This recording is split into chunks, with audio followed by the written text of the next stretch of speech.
जगन्नाथपुरी के एक भक्त की कथा है। एक भक्त था, उसके स्वप्न में जगन्नाथ जी आते थे। वो इतना रोता था मंदिर के बाहर खड़े होकर के।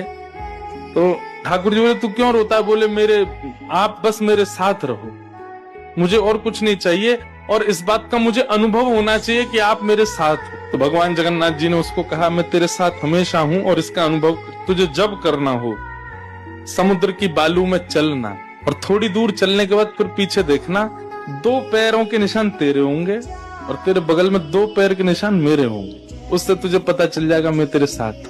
अब तो वो रोज जाता, समुद्र के तट पर चल के देखता, थोड़ी दूर चलता तो 2 पैर के निशान उसके और बगल में छोटे छोटे चरण भगवान के।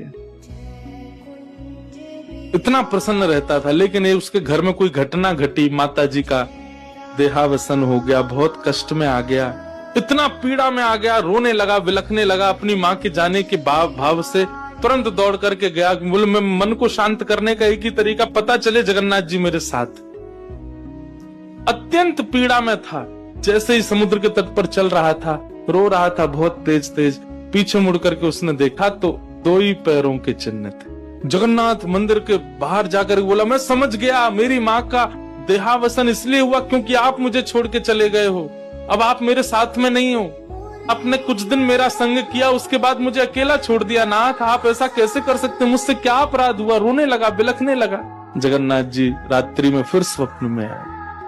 क्यों रो रहा था? बोले, नाथ, आप मेरे साथ थे हमेशा, और आज आप मेरे साथ नहीं थे। मैंने जाके देखा 2 ही चरण चिन्ह थे, और आज ही मेरी माँ का भगवत धाम गमन हो गया। इसका मतलब आपने मुझे त्याग दिया ना? मुझसे कोई अपराध हुआ है? भगवान बोले, नहीं। तो फिर आज आपके चरण चिन्ह क्यों नहीं थे? भगवान बोले, कल तक मेरे चरण चिन्ह थे क्योंकि तू भी चल रहा था और मैं भी चल रहा था, परंतु आज तू पीड़ा में आ गया तो तुझे गोद में लेके मैं ही चल रहा था। वो मेरे चरण चिन्ह, तेरे नहीं, वो मैं ही हूं।